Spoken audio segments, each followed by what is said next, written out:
बहुत तेज गति से एक्सरसाइज चली है कि सारे जहां से अच्छा हिंदुस्तान हमारा हो। ये भी चली है कि मजहब नहीं सिखाता आपस में वैर करना। इसी के साथ साथ ये भी चला है कि आपस में हम दंगा वाले, कट्टरता वाले, हिंसा वाले, मजहबों का अपमान करने वाले नहीं, मजहबों का आपस में सम्मान करने वाला मुल्क बने, दंगा मुक्त हिंदुस्तान हो।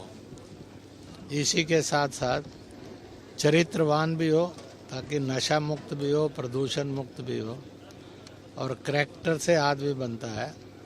तो इसमें हम किसी भी मजहब के हों, किसी भी दल के हों, किसी भी जात के हों, सबके लिए एक ही अपील है कि मजहब के नाम पर दंगा मुक्त हिंदुस्तान हो।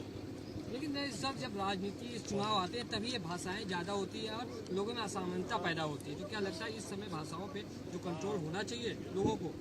ऐसा है, केवल इस समय और उस समय नहीं, इस समय और उस समय नहीं, हर समय, चाहे आप घर में, चाहे समाज में, चाहे देश में है, चाहे पार्टी में है, चाहे पूजा स्थल पर है, सम्मानित और मर्यादित भाषा ये हिंदुस्तान का रिवाज था और यही रिवाज होना चाहिए। जिस तरह से कुंभ मेला माघ मेले में हुआ है, शंकराचार्य जी से प्रमाण मांगा गया, किस तरह देख रहे हैं आप पूरे मामले को? ऐसा है,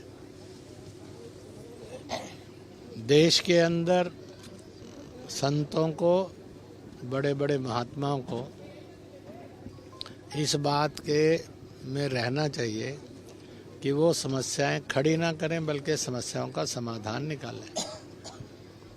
इसलिए मैं इतना ही कहूँगा कि कुंभ मेले में किसी भी संत के द्वारा विवाद नहीं खड़ा होना चाहिए। हर संत ने यही कोशिश करनी चाहिए और की भी है कि समाधान निकले, शांति से स्नान हो, शांति से मेला हो, शांति और सद्भाव का संदेश लेकर हिंदुस्तान के लोग वहाँ से जाएं। यही शोभाजनक था, है और रहेगा। लोगों का कहना है कि बांग्लादेश में हिंदुओं के साथ अभद्रता होती है तो पूरा हिंदुस्तान खड़ा हो जाता है, लेकिन प्रयागराज में जिस तरह से साधु संतों की चोटियाँ खींची गई है, कोई हिंदू इसके लिए आवाज़ नहीं उठा रहा है। ऐसा है, सब ने सबके लिए आवाज़ उठाई है। जो ये कहते हैं कोई आवाज़ नहीं उठा रहा, उनके अपने दिल दिमाग में गलतफहमी है। इसलिए बांग्लादेश के अंदर अन्याय और अत्याचार के खिलाफ आवाज़ उठी थी, है और उठेगी। बांग्लादेश अगर जल्दी नहीं संभला तो बांग्लादेश भी टूट सकता है।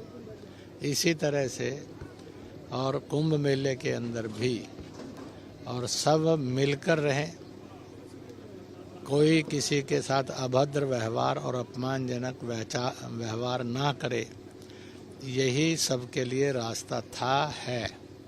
इसलिए समाज के सब प्रमुख लोगों का कहना है कि हर हालत में शांति और सद्भाव चाहिए, हर हालत में भाईचारा चाहिए, हर हालत में अनुशासन चाहिए ताकि कुंभ मेला शांति से संपन्न हो। ऐसे जो लोग हैं उन पे चिन्हित हो रहे हैं, क्या उन पे कार्रवाई होने मांग की जा रही है? क्या होनी चाहिए कार्रवाई? ऐसा है, कानून अपने ढंग से काम करता है। कानून के लिए जो आवश्यक है वह अपना रास्ता ले।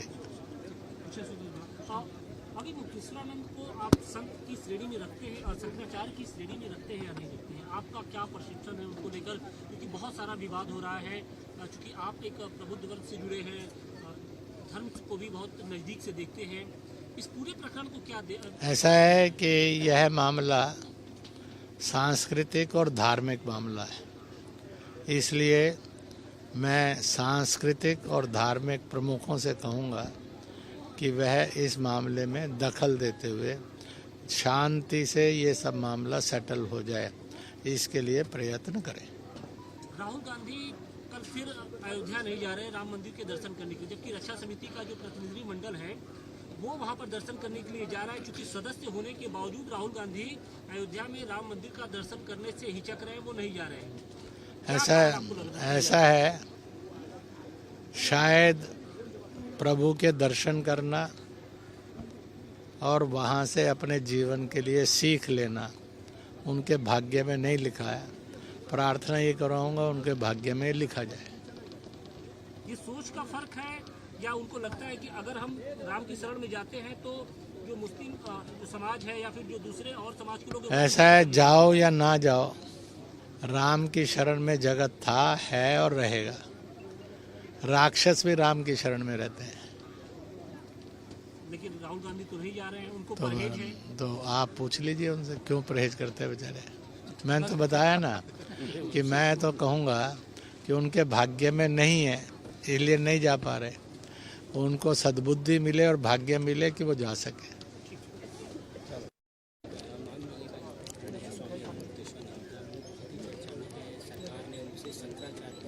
होने का जवाब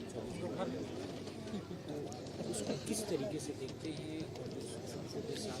ऐसा है कि ये एक धार्मिक मामला है और एक सांस्कृतिक मामला है, इसलिए उसी रास्ते से इसको सुलटाना चाहिए।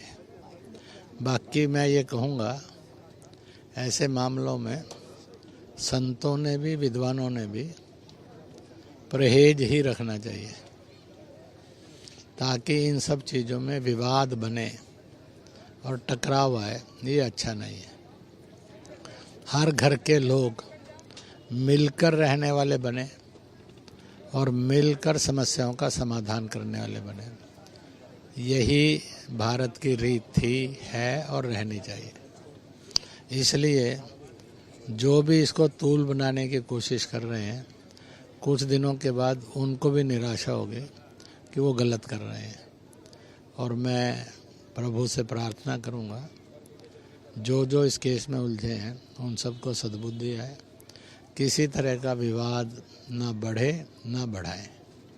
योगी जी का बयान गया है कि जो देश के साथ ऐसा करे या जो देश के विरोध में बात करे वो कानूनी है। ऐसा है, उत्तर प्रदेश के प्रधानमंत्री हैं, संत परंपरा के श्रेष्ठ संत हैं, इसलिए उन्होंने जो भी संभल कर बात कही है, इसलिए उन्होंने इसी बात को कहा है कि भाई ये जो सारा मामला है ये संत परंपराओं के अपने भीतर का मामला है, इसलिए शांति से, सद्भावना से, बिना कुछ हल्के शब्द कहते हुए इस मसले को हल करना चाहिए। अब ये जो कुछ होगा सामने, कोर्ट और कानून से देखिए क्या क्या होता है, वेट करिए। सुप्रीम कोर्ट ने आज 1984 सिख दंगों में का आरोपी कांग्रेस का ऐसा है कि 1984 के दंगों में कांग्रेसियों ने सिखों का कत्लेआम किया था, है और रहेगा। जो भी मर्जी है फैसले आते रहे, फैसले आ चुके हैं और जगत जानता है कि सिखों के ऊपर कांग्रेस के लोगों ने अत्याचार किए।